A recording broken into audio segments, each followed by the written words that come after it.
Hola, buenos días, ¿cómo están? Esta es nuestra tercera semana en la que transmitimos mensaje por esta vía.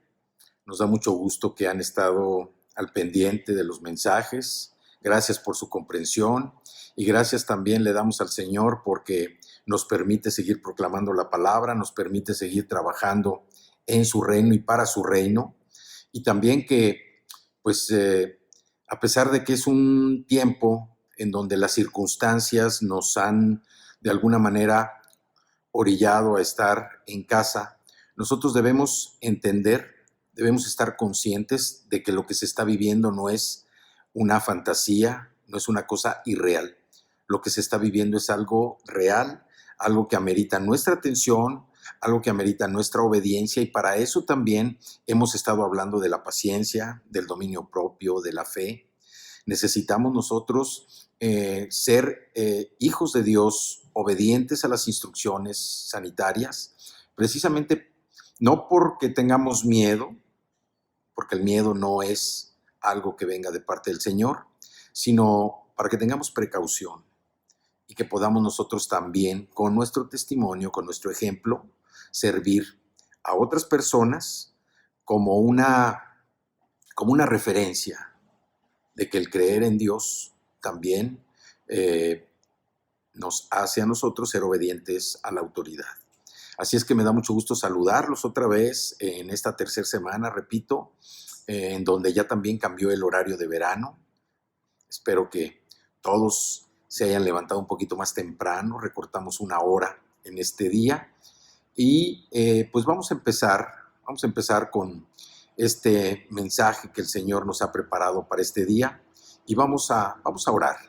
Los invito a que cierren sus ojos y me acompañen en esta oración. Padre, te damos gracias, Señor, en esta mañana.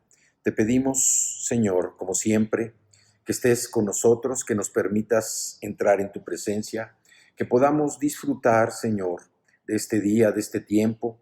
Y así como tú, Señor, has dispuesto, has permitido que toda esta situación que hoy parece avasallar al mundo, Señor, a tus hijos nos tiene apartados, a tus hijos nos tiene tranquilos. Es como si nosotros, Señor, fuéramos los hebreos en la tierra de Gosén cuando llegaron y vivieron en Egipto.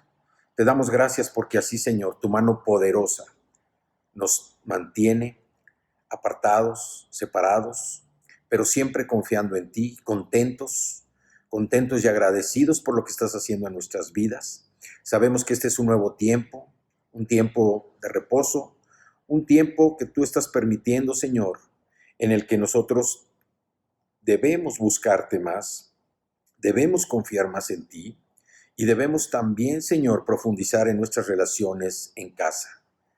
Este tiempo no es un tiempo ocioso, no es un tiempo tampoco de vacaciones, ni es un tiempo muerto. Es un tiempo activo, es un tiempo para que nosotros, Señor, fortalezcamos nuestra relación contigo y también, Señor, fortalezcamos nuestra relación con nuestro cónyuge, nuestra cónyuge, con nuestros hijos, con nuestros hermanos, con nuestros padres.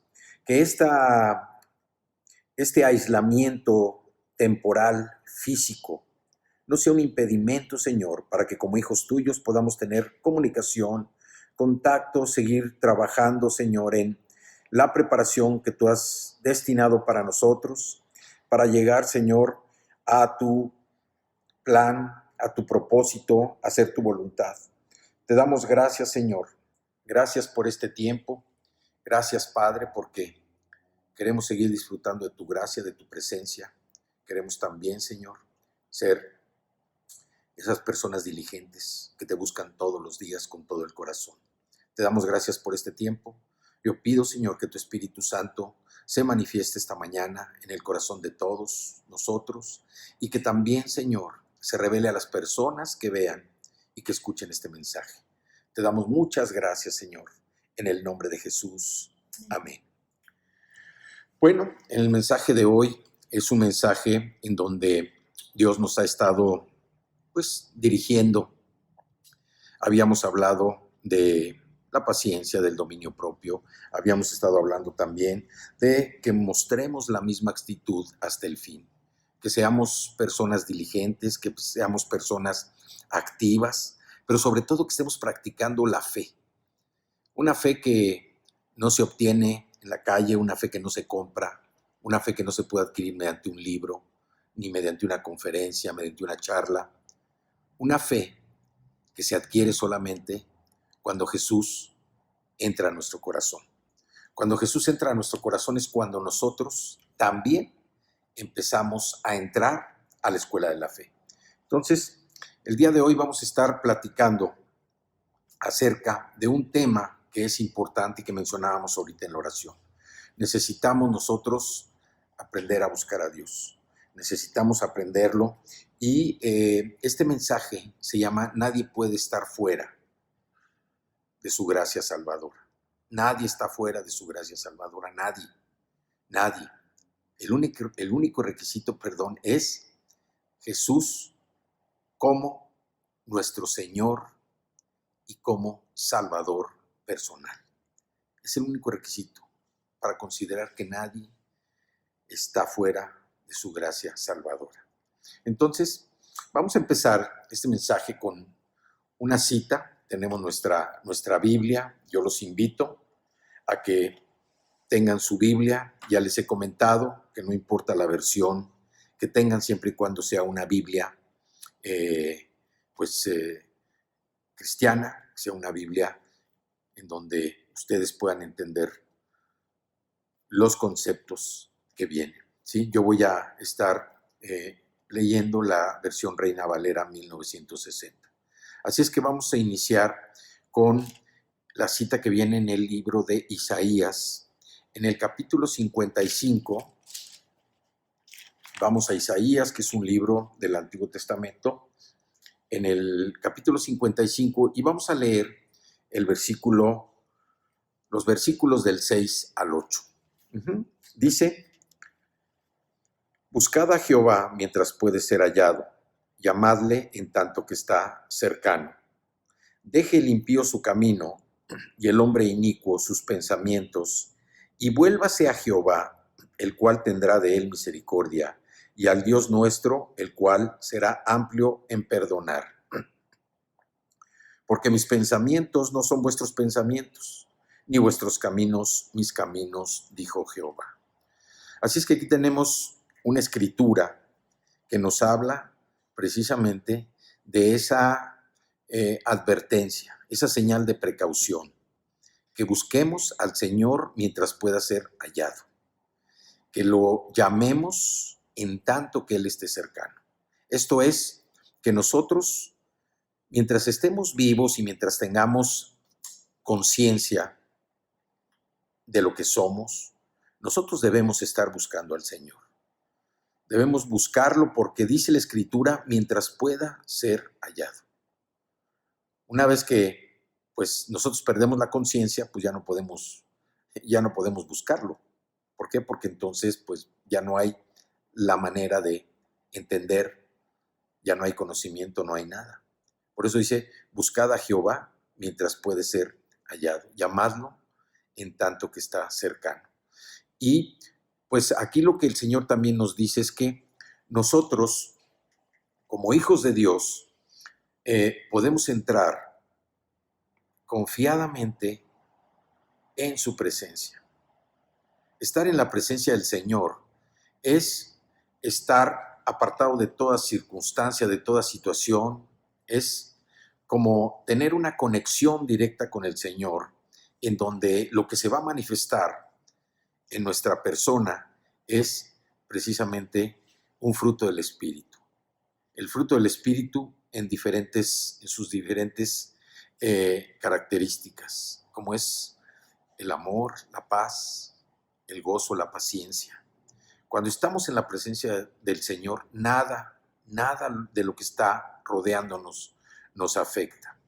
Y también sabemos que cuando estamos en presencia del Señor, nosotros acudimos a Él a cualquier hora, del día o de la noche, para recibir su consejo, para confesar nuestros pecados y también para presentar nuestros motivos de oración, así como disfrutar de su compañía. Por eso Isaías dice aquí: buscad a Jehová mientras pueda ser hallado. Y luego el siguiente versículo dice, deje el impío su camino y el hombre inicuo sus pensamientos. O sea, nosotros antes de venir y conocer, aceptar a Jesús en nuestro corazón, pues éramos hombres impíos, mujeres impías, y teníamos nosotros que dejar, dice, deje el impío su camino y el hombre inicuo sus pensamientos.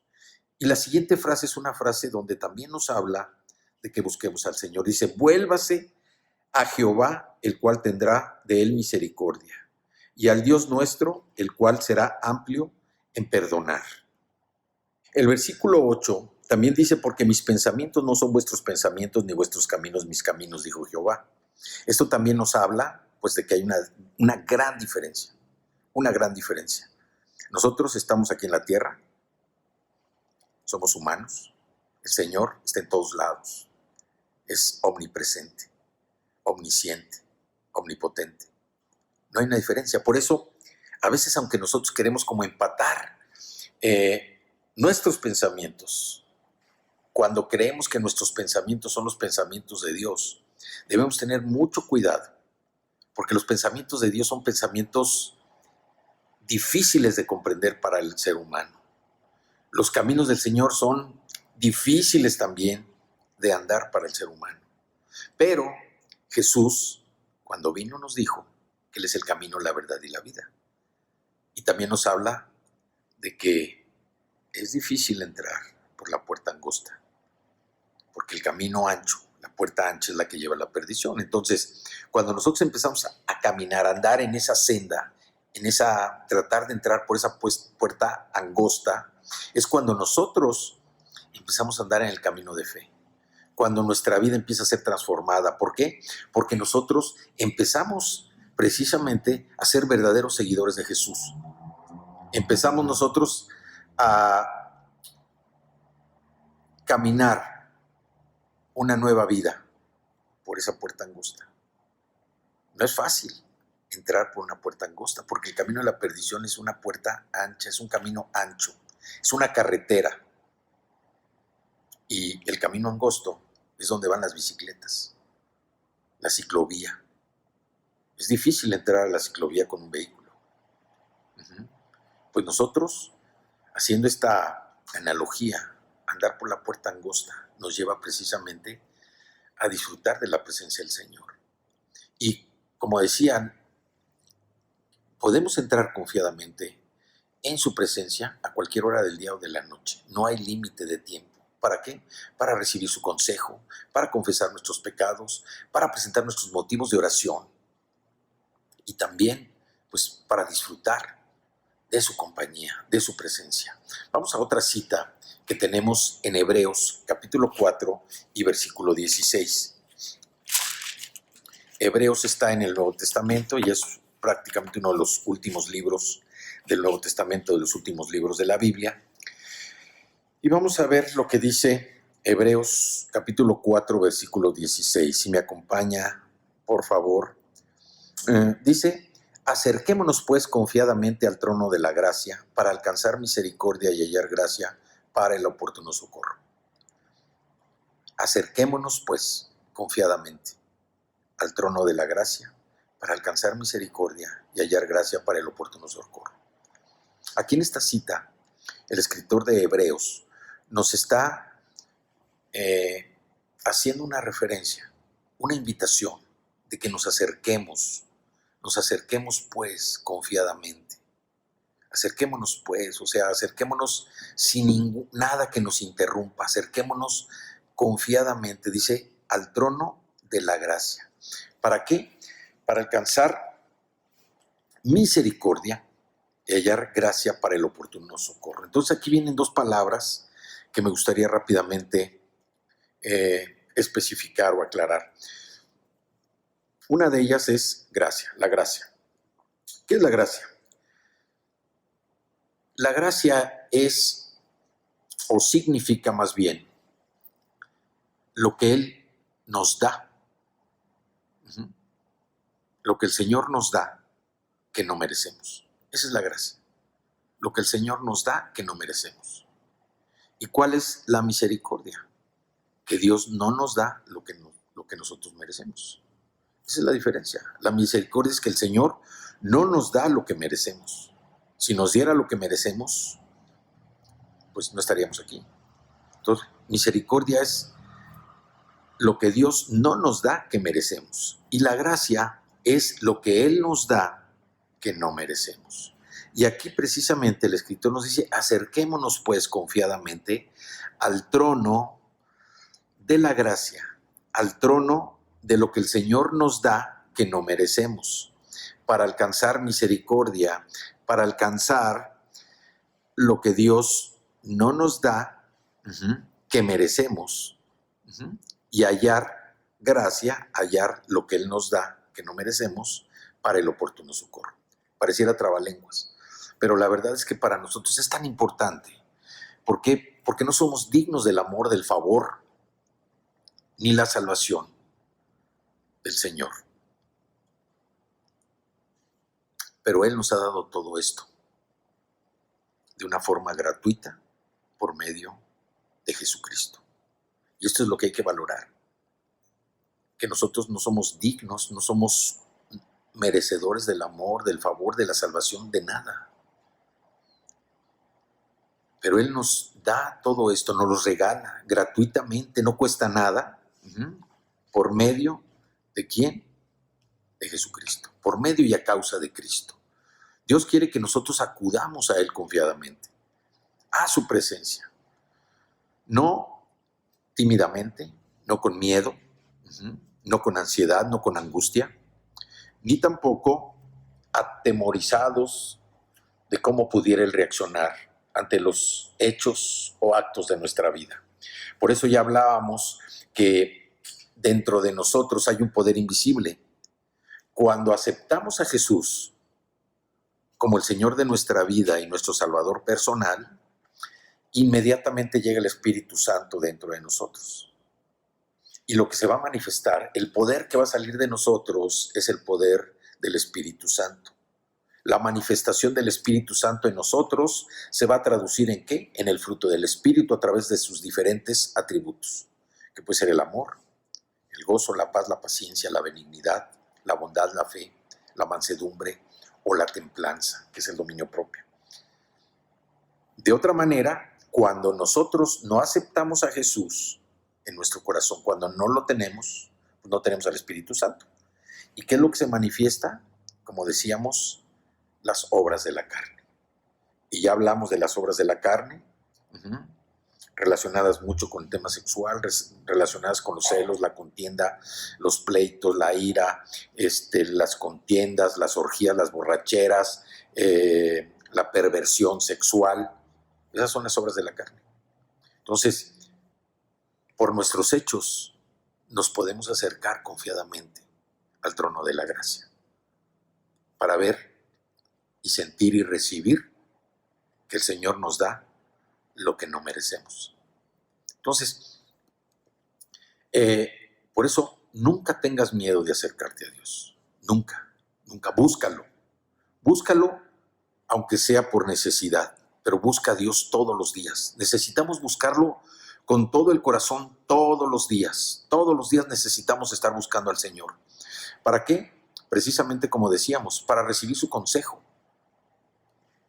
para confesar nuestros pecados, para presentarle nuestros motivos de oración, o simple y sencillamente ¿para qué? Para disfrutar de su compañía. Necesitamos buscar a Dios para sentir su presencia en nuestra vida y poder tener esa relación personal que nos lleve a vivir una vida completamente distinta. Sobre todo, a tener paz en nuestro corazón. Y paz que en estos tiempos es necesaria. Estamos recibiendo información de familias que pues era aparentemente una familia normal.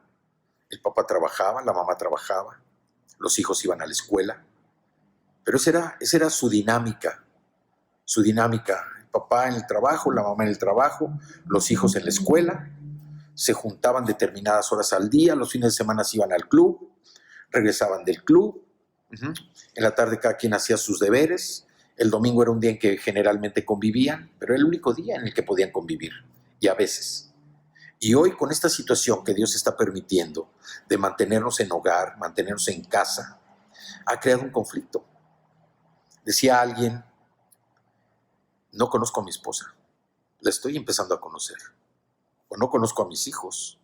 O los muchachos, yo no conocía a mi papá, lo estoy empezando a conocer.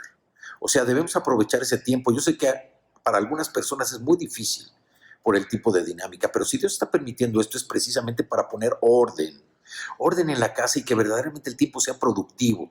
Hoy que muchas familias no están teniendo necesidad de salir, no necesidad porque tengan que trabajar, pero debemos aprovechar este tiempo que el Señor está permitiendo para buscarlo a Él, para disfrutar de su gracia y también para disfrutar de la relación familiar. Esposo, esposa, esposos, hijos, o padres, hijos, hijos, padres, que todos podamos disfrutar de esta relación que el Señor está permitiendo en este tiempo por un propósito. Entonces, el Señor quiere que nosotros acudamos confiadamente al trono de la gracia, que vayamos sin miedo, sin temor, a disfrutar de su presencia. Y quiero comentar ahora el ejemplo de una persona, un hombre, que tuvo una vida en los extremos y que su ejemplo, pues, es un mensaje del Señor para nosotros. Es un rey de Judá. Su nombre es Manasés. Manasés fue un rey de Judá que hizo lo malo a los ojos de Jehová. ¿Sí? Hizo lo malo. Fue un rey terrible. Fue hijo de un gran rey que fue Ezequías. Pero Manasés no siguió los pasos de su padre. Él fue rey a los 12 años. A los 12 años fue nombrado rey después de la muerte de su papá Ezequías. Y tuvo el reinado más grande de todo el reino de Israel y de Judá. Fue rey durante 55 años. El nombre de Manasés significa el que causa olvido. Y pues su nombre de alguna manera se ajusta con la primera parte de su vida, que era para olvidarse. Pero más que para olvidarse, fue un ejemplo de lo que no se debe hacer. Así es que vamos al libro de Crónicas, al segundo libro de Crónicas, y quiero que me acompañen al capítulo 33. Vamos a leer aquí algunos versículos. Segunda de Crónicas, capítulo 33. Y vamos a leer del versículo 2, primero, al versículo 7. ¿Ok? Dice, pero hizo lo malo ante los ojos de Jehová, conforme a las abominaciones de las naciones que Jehová había echado de delante de los hijos de Israel. Porque él reedificó los lugares altos que Ezequías su padre había derribado y levantó altares a los Baales e hizo imágenes de acera y adoró a todo el ejército de los cielos y les rindió culto. Edificó también altares en la casa de Jehová, de la cual había dicho Jehová, en Jerusalén estará mi nombre perpetuamente. Edificó asimismo altares a todo el ejército de los cielos en los dos atrios de la casa de Jehová.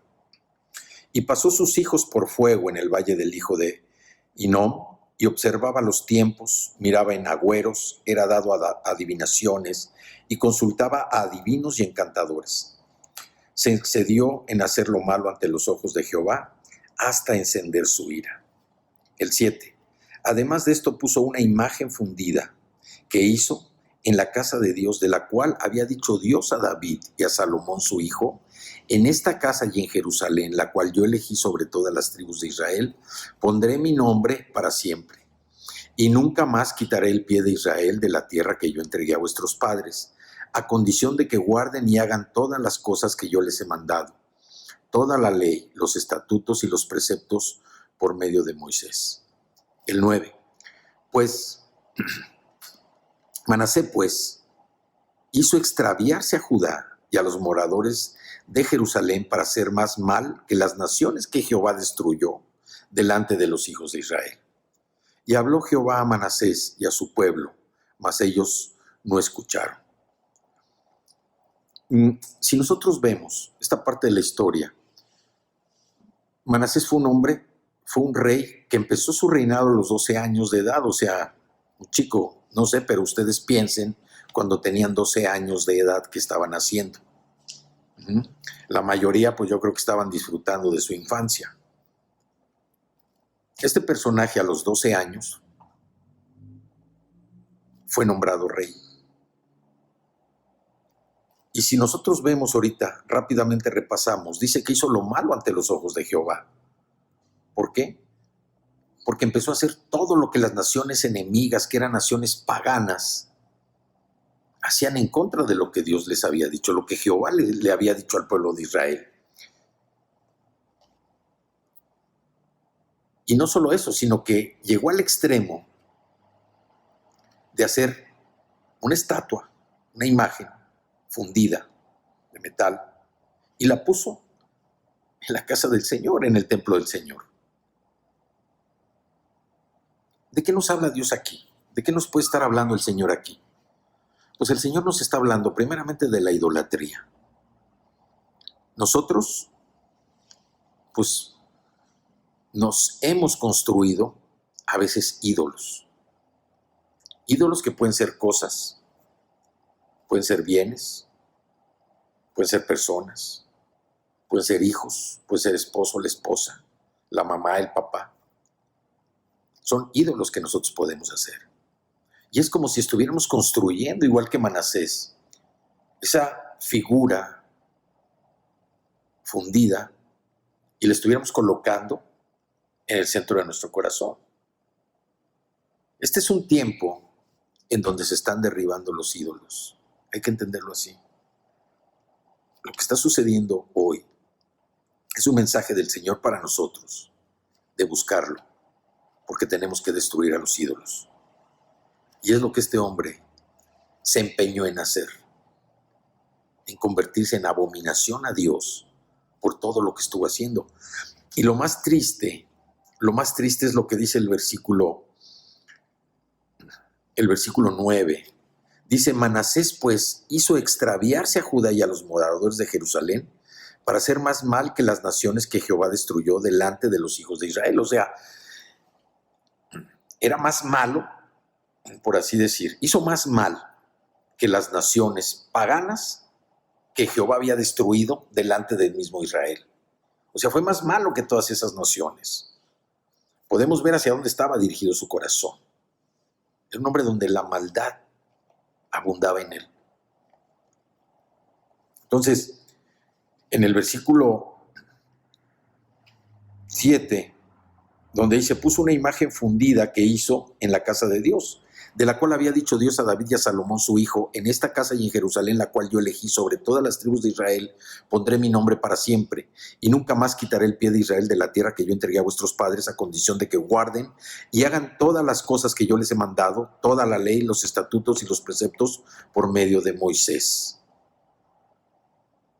Dice el versículo 10, y habló Jehová a Manasés y a su pueblo, mas ellos no escucharon. Entonces, nosotros vemos aquí cómo la maldad de un hombre lleva precisamente a todo un pueblo a desviarse. Y aquí nosotros, pues también debemos hacernos la pregunta: si la cabeza de la casa, el varón, el esposo, el papá, tiene ídolos en su corazón y no tiene a Cristo, ¿a dónde está llevando a su familia? Y sabemos que hay muchos conflictos en las familias precisamente por la idolatría. La idolatría es abominación a Jehová, es abominación a Dios. Dios no permite la idolatría. Dios es un Dios celoso. Es un Dios con celo por su pueblo. Por eso nosotros no podemos ser infieles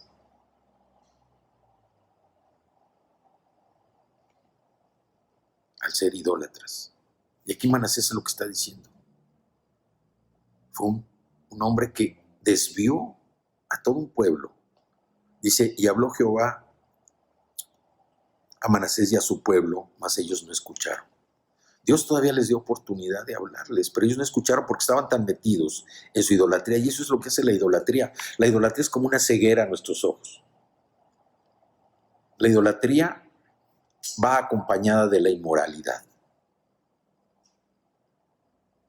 La idolatría es una venda que impide que nosotros podamos ver con claridad lo que tenemos delante. Cuando tenemos ídolos en el corazón, y hay personas que no tienen un ídolo, tienen muchos ídolos.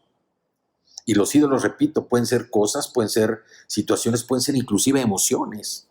Una persona puede ser idólatra de la angustia o del miedo. O sea, el miedo es su ídolo, siempre está. O una persona puede tener como ídolo a la enfermedad, siempre está hablando de enfermedad.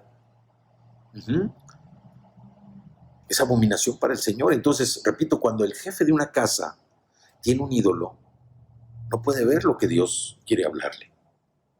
No tiene claridad en sus ideas. Estoy hablando de una persona convertida, una persona que aceptó a Jesús en su corazón y que no ha podido desechar esos ídolos, esas imágenes fundidas que tiene en su corazón.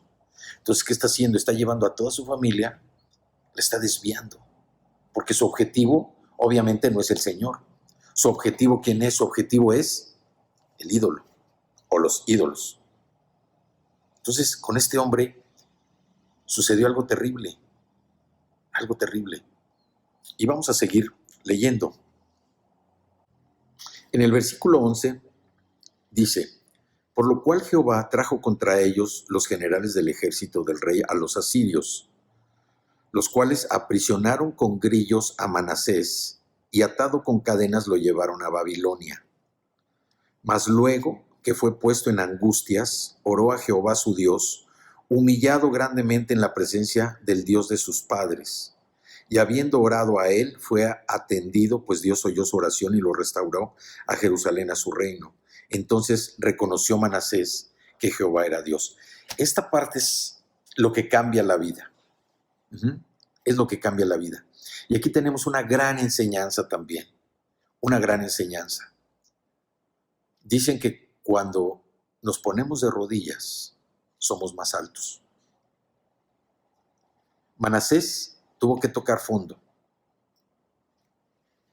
Dice el versículo 11, por lo cual Jehová trajo contra ellos los generales del ejército del rey de los asirios.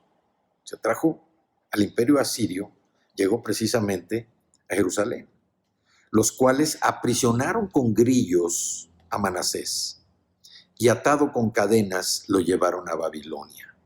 O sea, el ejército asirio atacó al pueblo de Judá. Obviamente, pues ganaron los asirios.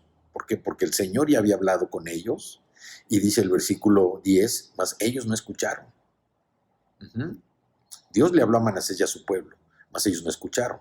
Manasés era el rey, era la cabeza. Y obviamente el pueblo pues, siguió a la cabeza. Como él no quiso escuchar, el pueblo tampoco escuchó. Pero entonces vino el imperio asirio, atraparon, vencieron al pueblo de Judá, lo sometieron, se llevaron a Manasés, dice que con grillos, atado con cadenas, lo llevaron a Babilonia. O sea, pensemos en la imagen y en el pensamiento de Manasés. Dice el 12, mas luego que fue puesto en angustias, oró a Jehová su Dios, humillado grandemente en la presencia del Dios de sus padres. Aquí nos está hablando, pues rápidamente, estamos leyendo 2 versículos y nos dice que él, puesto en angustias, ¿sí?, oró a Jehová su Dios. ¿Saben cuánto tiempo pasó prisionero en Babilonia? 12 años. 12 años. Después de 12 años, esas angustias empezaron, yo creo, a ser más fuertes. Y este es un consejo para nosotros. No esperemos a estar en el fondo del hoyo, a que la angustia se apodere de nosotros para pedir ayuda al Señor. Claro, el Señor siempre, su misericordia, siempre nos tiende la mano, siempre está dispuesto.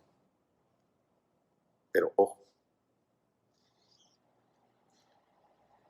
tiene uno que ser hijo de Dios. Tiene uno que haber aceptado a Jesús en su corazón como Señor de su vida y Salvador personal.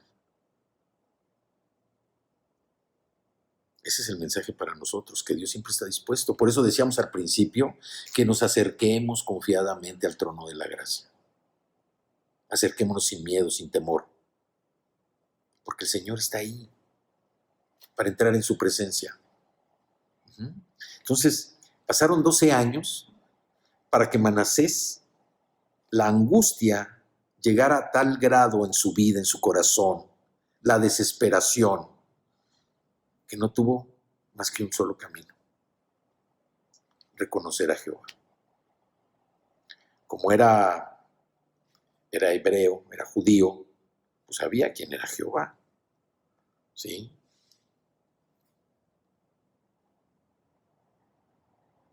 Y después de 12 años, imagínense ustedes, después de 12 años,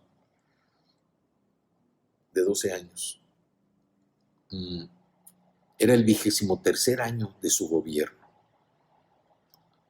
12 a los que empezó más 23, tenía 35 años de edad. Y fue cautivo, prisionero, 12 años. Pero en esos 12 años, el Señor se mostró delante de él. Y fíjense lo misericordioso que es el Señor, lo misericordioso que es Dios. Dice: mas luego que fue puesto en angustias, oró a Jehová, su Dios, humillado grandemente en la presencia del Dios de sus padres. Ahí sí reconoció que Jehová era el Dios de sus padres. Ahí sí reconoció que Dios era un Dios de misericordia. Ahí sí se acordó que Dios era omnipotente, que era el único que podía hacer algo por su vida. Ya no digamos liberarlo, sino quitarle la angustia. Y así es como nosotros también a veces, si nos dejamos llevar por la idolatría, si nos dejamos llevar por las cosas que nos ofrece el mundo, pues el riesgo que corremos es que lleguemos precisamente a ese punto en donde la angustia nos empiece a estrangular, la angustia nos empiece a ahogar. Por eso podemos acudir confiadamente al trono de la gracia. El Señor siempre está dispuesto. Nadie está fuera de su gracia salvadora, nadie. Y el ejemplo que tenemos de Manasés, vamos a seguir leyendo, dice el 13: y habiendo orado a él, fue atendido, pues Dios oyó su oración y lo restauró a Jerusalén, a su reino. Entonces reconoció Manasés que Jehová era Dios. Esta es la segunda parte de un rey, la segunda parte de la vida de Manasés. Primero, fue un hombre tan terriblemente malvado, no solamente por los sacrificios, por la consulta de adivinadores, por la idolatría, la hechicería, todo lo que eran las obras de la carne, manifestar su mente diabólica para atentar contra los principios de Jehová, los principios de Dios. Y sin embargo, toca fondo, después de que es prisionero, cómo lo llevan, y después de 12 años, esto es muy importante, después de 12 años, aquí lo leemos muy rápido en la Biblia, pero 12 años humanamente es mucho tiempo para estar en cautiverio. 12 años. Y voy a hacer un paréntesis. Aquí pareciera como que dentro de este tiempo que el Señor está permitiendo, hay familias que se sienten, miembros de la familia que se sienten prisioneros. Los papás, papá, la mamá, o a veces los hijos, porque no había convivencia y hoy no hay nada que hacer en familia, no hay una conversación, no hay un tema común que pueda unir a toda la familia.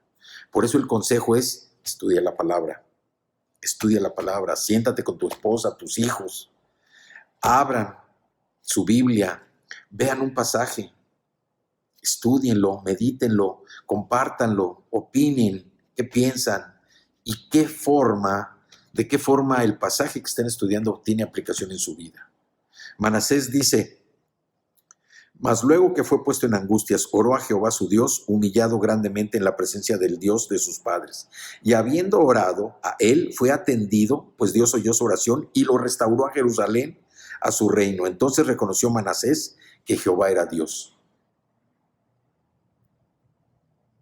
Jehová era Dios. Él reconoció entonces que el único Dios vivo y verdadero, el único Dios que podía hacer algo en su vida era Jehová.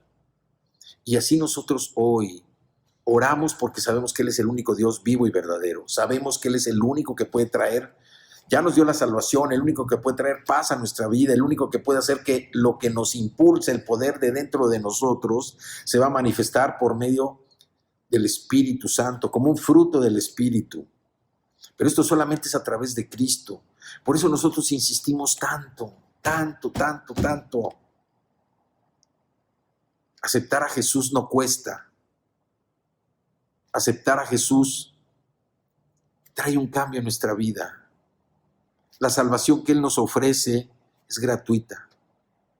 Lo único que tenemos que poner es nuestra voluntad para aceptar que Jesús es el Señor de nuestra vida, que es nuestro Salvador personal. Es lo único. Tomar la decisión y decir si acepto.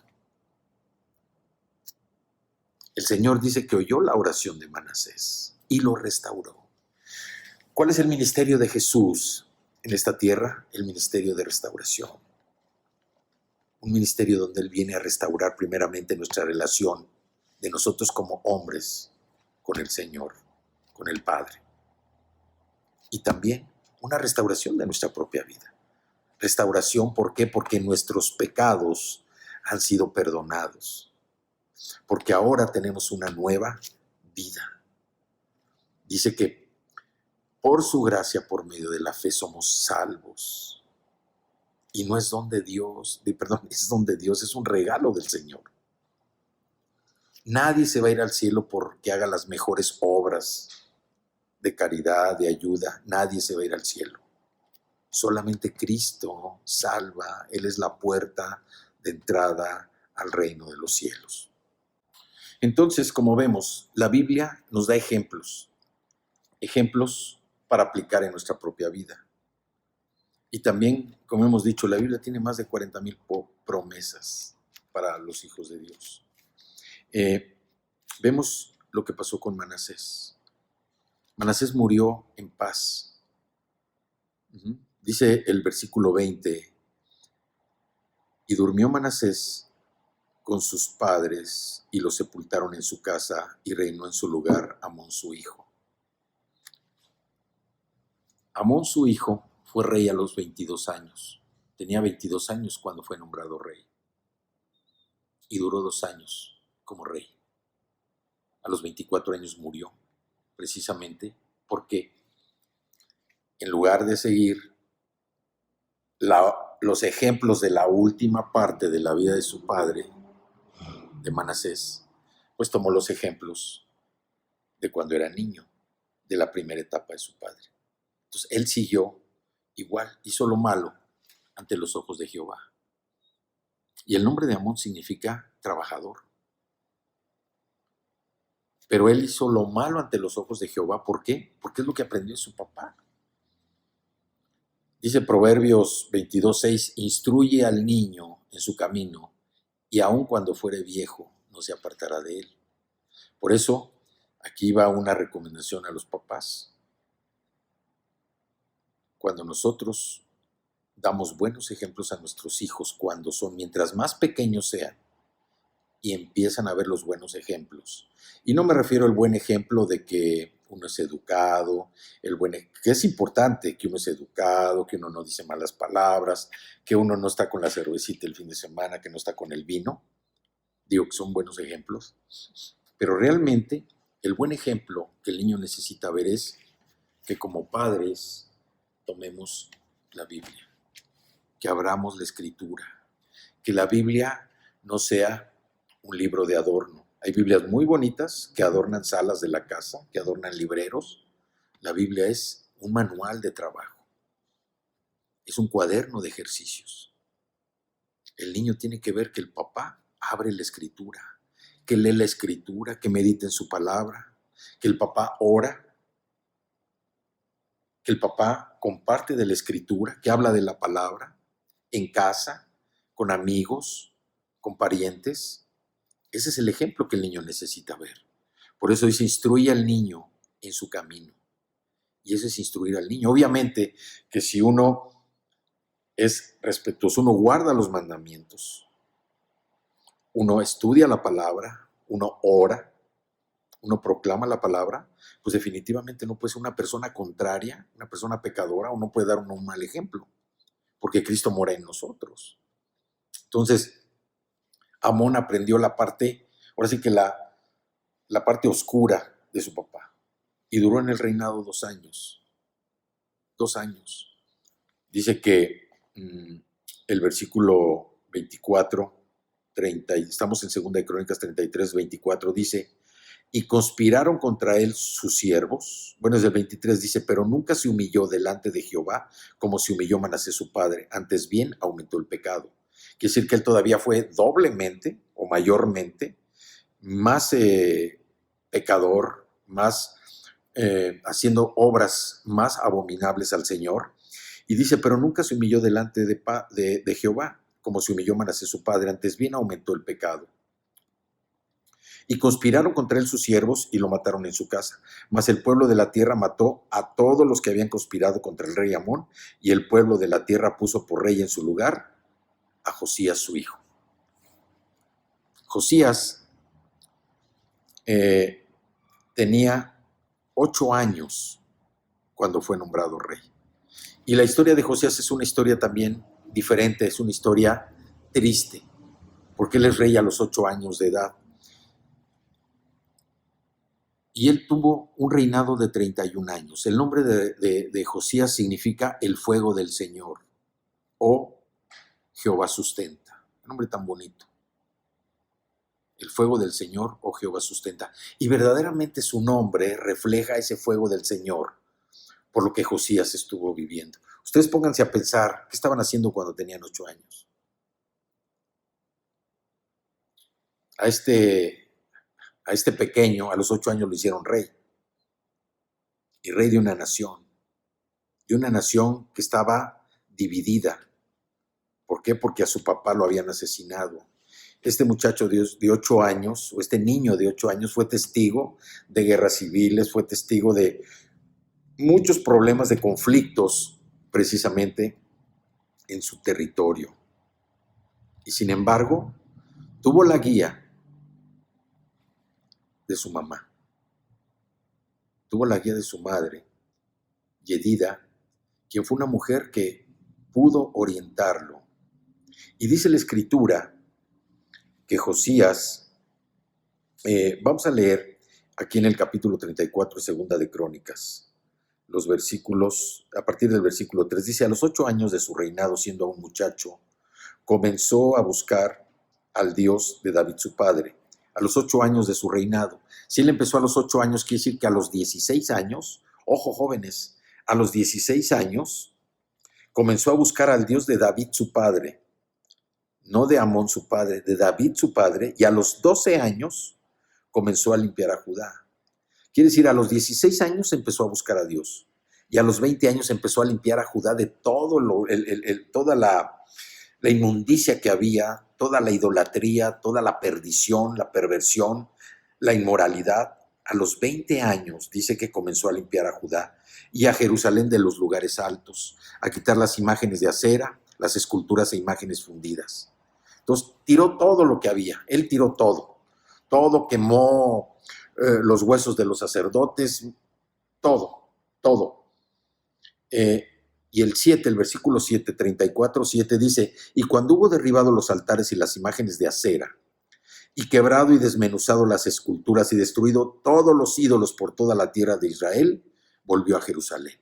Aquí lo que nosotros vemos es que Josías fue un rey que pudo otra vez dominar el territorio de Israel.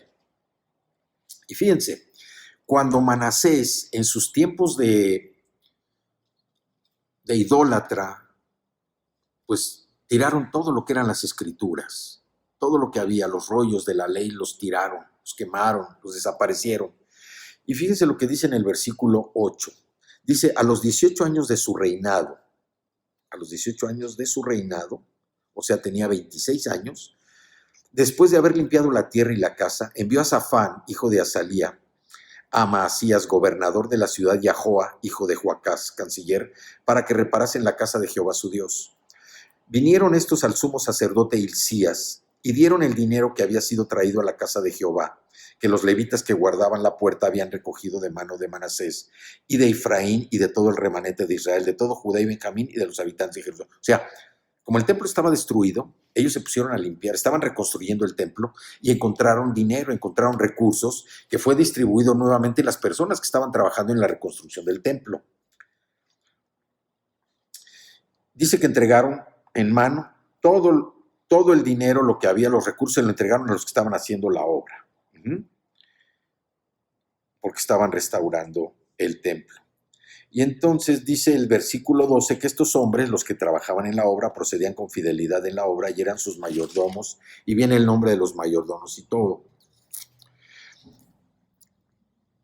Dice el versículo 14, estamos en Segunda de Crónicas, capítulo 34, versículo 14, dice, y al sacar el dinero que había sido traído a la casa de Jehová, el sacerdote Hilcías halló el libro de la ley de Jehová, dada por medio de Moisés. O sea, al estar escarbando, al estar tratando de sacar todo para reconstruir el templo, que se encontraron la palabra del Señor. Y dando cuenta Hilcías dijo al escriba, Safán, yo he hallado el libro de la ley en la casa de Jehová. Y dio Hilcías el libro a Safán. Y Safán lo llevó al rey y le contó el asunto, diciendo, tus siervos han cumplido todo lo que les fue encomendado, han reunido el dinero que se halló en la casa de Jehová y lo han entregado en mano de los encargados y en mano de los que hacen la obra. Además de esto, declaró el escriba Safán al rey, el sacerdote Hilcías me dio un libro, y leyó Safán en él delante del rey. Luego que el rey oyó las palabras de la ley, rasgó sus vestidos, ya, de desesperación. Y mandó Hilcías ya a Icam, hijo de Safán, y a Abdón, hijo de Micaía, y a Safán, escriba, y a Asaías, siervo del rey, diciendo, andad, consultad a Jehová por mí y por el remanente de Israel y de Judá, acerca de las palabras del libro que se ha hallado, porque grande es la ira de Jehová, que ha caído sobre nosotros, por cuanto nuestros padres no guardaron la palabra de Jehová para hacer conforme a todo lo que está escrito en este libro. ¿Qué es lo que encontraron? Encontraron la palabra de Dios, encontraron la escritura. Ahora, ¿qué mensaje nos da esto? Encontraron el libro de la ley enterrado. Buscando dinero encontraron el libro de la ley. Espiritualmente, ¿qué nos puede decir esto? Para nosotros es un ejemplo, que a veces nosotros enterramos la palabra del Señor. No la queremos usar. Así Manasés destruyó, no quiso saber nada de la palabra en la primera etapa de su vida. Y el libro quedó, hubo un rollo que quedó sepultado cuando destruyeron el templo. Nosotros igual, a veces tenemos escondida la palabra del Señor, no la queremos buscar, no queremos saber de la Escritura, ya sea que nos da flojera, o simple y sencillamente pues no nos interesa porque pensamos que hay cosas más importantes que estudiar la palabra. El ejemplo que vemos aquí de Josías, como dice su nombre, el fuego del Señor, lo llevó a rasgarse las vestiduras en una actitud de desesperación, de saber por qué habían pasado tantas cosas terribles desde su abuelo, su padre, y ahora a él le había tocado precisamente esa restauración. A veces escondemos nosotros la Escritura. Está enterrada. Algunas personas la entierran en su corazón y no quieren saber nada de la Escritura porque han dudado del Señor, o muchas veces porque la influencia de otras personas, de familiares, los ha llevado a dudar a poner en tela de duda la palabra y la obra del Señor. El pueblo judío descubrió la Escritura. La encontraron ¿en dónde? Al estar reconstruyendo el templo. Cuando nosotros hablamos ahorita de que el ministerio de Jesús fue el ministerio de la restauración, cuando nosotros estamos restaurando nuestra vida, podemos encontrar la Escritura. Debemos encontrar la Escritura. Y eso va a traer para nosotros sanidad. Va a traer para nosotros alegría, va a traer gozo. Va a traer una nueva perspectiva de lo que estamos viviendo. Pero necesitamos rescatar la Escritura. Necesitamos estudiar la Escritura. Josías, después de esto, manda a consultar con Hulda todo lo que dice el Señor. El Señor primero habla de todo lo que había pasado en el pueblo judío, todo lo que les había pasado. Pero en el versículo 26 viene la respuesta. Segunda de Crónicas 34, 26, viene la respuesta del Señor, de Jehová, precisamente al encuentro de Josías con el libro de la ley. En el versículo 26. Es importante. Josías conocía la Escritura, conocía la palabra, y él sabía que era lo que había echado a perder al pueblo judío. Las abominaciones contra Dios, la idolatría, la inmoralidad, la perversión, había puesto boca abajo al pueblo de Israel y de Judá. Por eso él, cuando le lee la Escritura, y aquí igual leemos rápido, pero le leyeron pues lo que había en la Escritura. Cuando menos estaba el Pentateuco, los 5 primeros libros de la Biblia, más otros escritos que ya venían de otros pasajes de la Biblia. Josué, Jueces, ya venían también ahí. Entonces, nosotros debemos tomar este ejemplo. Fíjense el 26, le dice: mas al rey de Judá, o sea, a Josías, que os ha enviado a consultar a Jehová, así le dirás: Jehová, el Dios de Israel, ha dicho así: por cuanto oíste las palabras del libro, y tu corazón se conmovió, y te humillaste delante de Dios al oír sus palabras sobre este lugar y sobre sus moradores, y te humillaste delante de mí, y rasgaste tus vestidos y lloraste en mi presencia, yo también te he oído, dice Jehová. Y he aquí que yo te recogeré con tus padres y serás recogido en tu sepulcro en paz, y tus ojos no verán todo el mal que yo traigo sobre este lugar y sobre los moradores de él. Y ellos refirieron al rey la respuesta. Entonces, ¿qué hizo Josías? Reunió a todos los ancianos, subió a la casa de Jehová, con él a todos los varones de Judá, a todos los moradores de Jerusalén, los sacerdotes, los levitas, y todo el pueblo, desde el mayor, dice, hasta el menor, hasta el más pequeño, y leyó a oídos de todos ellos las palabras del libro del pacto que había sido hallado en la casa de Jehová. Entonces, si vemos, para nosotros el ejemplo de Josías es: la Escritura estaba perdida. Ellos ni sabían dónde estaba, dónde había quedado la Escritura. Por eso es más importante el trabajo de Josías, porque él estaba siendo guiado en lo que estaba haciendo. Dice que a los 16 años buscó a Dios siguiendo el ejemplo de su padre David. A los 16 años. A los 20 años empezó a limpiar toda Judá de toda la idolatría. Después empezó a reconstruir el templo. Cuando reconstruyen el templo, empiezan a obtener dinero que había y lo dan a los que estaban haciendo la obra. Y dentro de esa búsqueda encontraron el libro de la ley, la palabra de Dios. Así nosotros en este mensaje, nadie está fuera de su gracia salvadora, nadie. ¿Qué debemos hacer? Primero, buscar a Dios. Este es un tiempo donde nosotros tenemos que aprovechar para buscar a Dios. Repito, no es un tiempo de vacaciones, no es un tiempo muerto, no es un tiempo ocioso, es un tiempo especial. Nunca nos habíamos enfrentado a una situación como esta.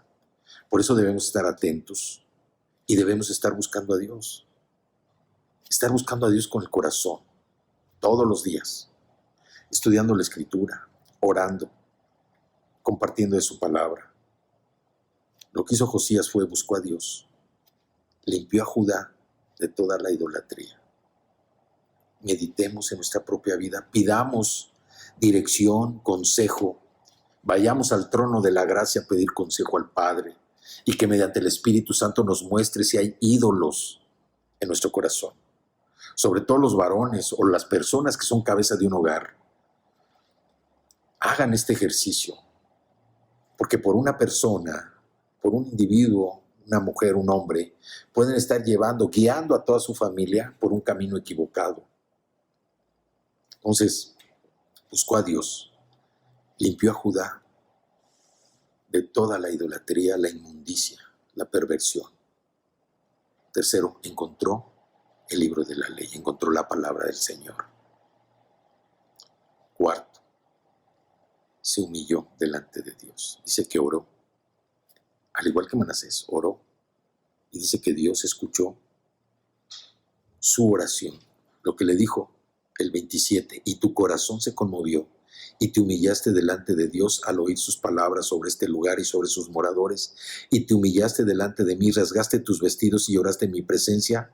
Yo también te he oído, dice Jehová.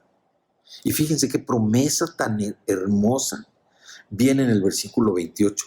He aquí que yo te recogeré con tus padres y serás recogido en tu sepulcro en paz, y tus ojos no verán todo el mal que yo traigo sobre este lugar y sobre los moradores de él. Y ellos refirieron al rey su respuesta. ¿Qué pasó después de que murió Josías?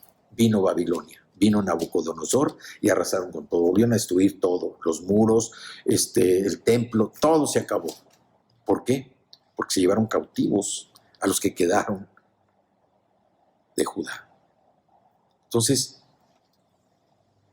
este mensaje que hemos titulado Nadie está fuera de su gracia salvadora es para seguir estos sencillos pasos y que no nos olvidemos, ¿sí?, que como sus hijos nos esforcemos en la gracia, en la gracia.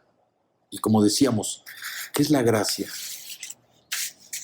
La gracia significa que Dios nos da lo que no merecemos, que fortalezcamos nuestra relación con el Señor. Obviamente, tenemos que buscarlo todos los días, tenemos que orar, tenemos que limpiarnos, a ver si no hay ídolos, porque estamos siendo guías de una familia. Encontrar la palabra, la Escritura, orar con devoción, con entrega, con amor, para que el Señor escuche nuestra oración, que Él de todos modos le escucha, y estar en su presencia. Con esto, el tiempo que nosotros pasemos es un tiempo donde el Señor nos va a traer, como siempre. Él es nuestro escudo, nuestra torre fuerte. Él es el que nos cuida, nuestro Dios protector, nuestro proveedor. Así que sigamos estos ejemplos y podamos manifestar el amor de Dios a todo aquel que no lo conoce, inclusive a los que lo conocen. Sigamos el ejemplo de Josías, el fuego del Señor.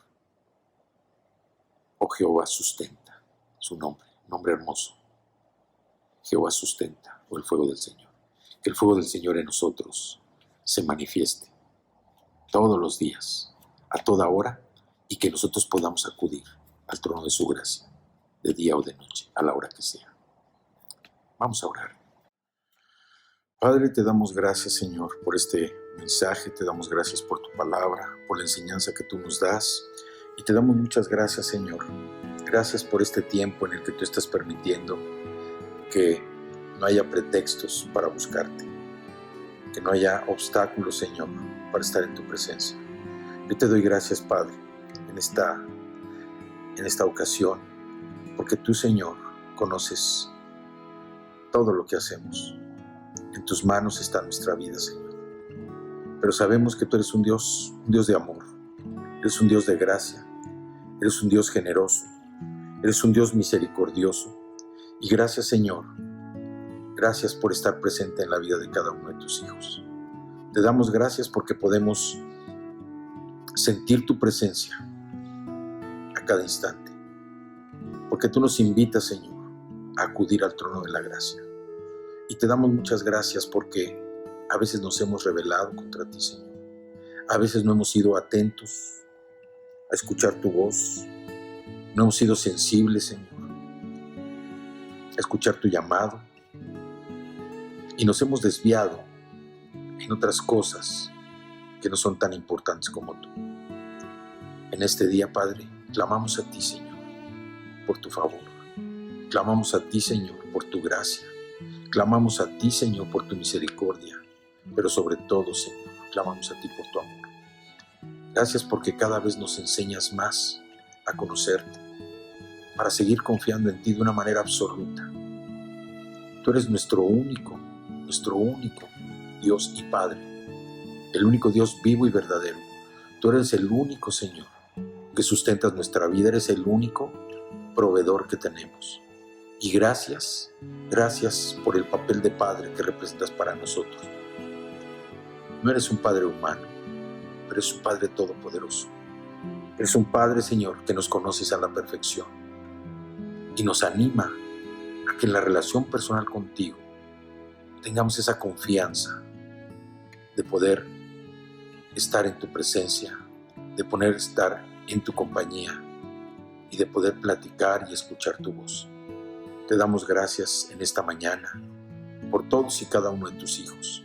Oramos, Señor, por aquellos que todavía no aceptan a Jesús en su corazón, para que tú, Señor, muevas todo lo que sea necesario para que los que no te conocen, te conozcan. Que la invitación que Jesús hizo para todo aquel que no lo conoce, venga y acepte a Jesús en su corazón. Que diga: Padre, perdona mis pecados, reconozco que soy pecador, reconozco, Señor, que Jesús murió en la cruz, que derramó su sangre para que mis pecados fueran perdonados, que resucitó al tercer día, que está sentado a tu diestra. Y en este día, Señor, me arrepiento de mi vida pasada.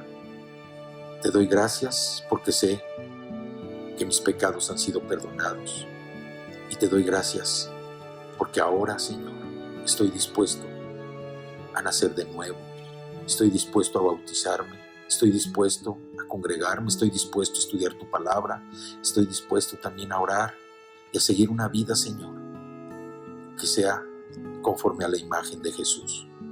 Te doy gracias, Señor, y te acepto, Jesús, como el Señor de mi vida, como mi Salvador personal.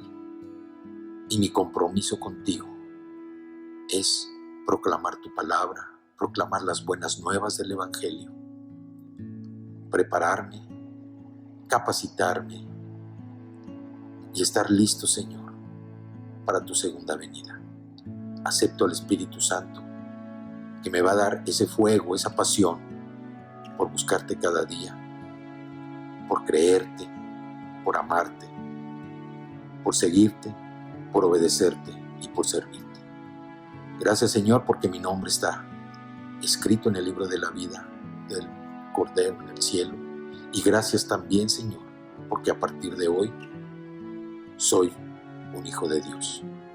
Te doy muchas gracias por aceptarme dentro de tu gran familia para poder disfrutar de la vida eterna aquí y ahora.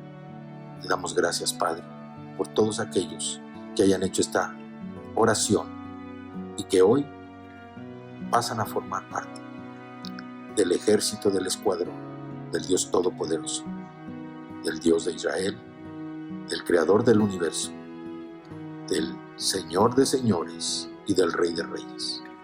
Y ahora con Cristo vamos por la victoria en nuestras vidas y en las vidas de los que nos rodean en las vidas de nuestras familias. Padre, te bendigo, te alabo, te adoro, Señor, te honro y te doy gracias. Gracias, Señor, porque todo lo haces fácil para nosotros. Y que este tiempo que tú estás permitiendo es un tiempo donde nosotros reconocemos tu poder, tu soberanía, el control que tienes de todo lo que se mueve y lo que no se mueve. Y también, Padre, te damos gracias por el amor que nos derivas. Gracias, Señor, por tu Espíritu Santo. Te damos muchas gracias. En el nombre de Jesús. Amén. Bueno, pues terminamos nuestra tercera emisión. Muy edificados. Espero que la palabra haya sido comprendida, que haya sido entendida y sobre todo que podamos ponerla por obra en nuestras vidas. Yo les aseguro y les garantizo, en el nombre de Cristo, que su vida va a cambiar. Dice que cuando un pecador se convierte, hay fiesta en el cielo. Y espero que este día haya una gran fiesta en el cielo. Y que todos nosotros como hermanos en la fe, como hijos de Dios, podamos disfrutar de este tiempo a pesar de lo que dicen las noticias, a pesar de lo que dice el mundo. Se hablan tantas cosas que la voz, el ruido cada vez es más estridente. Pero nosotros sigamos confiados en el Señor, buscándolo cada día, reforzando nuestra relación personal con Él y siendo buenos ejemplos en casa. Aprovechando bien el tiempo porque los días son malos, dice la Escritura. Así es que nos vemos próximamente y que Dios los bendiga.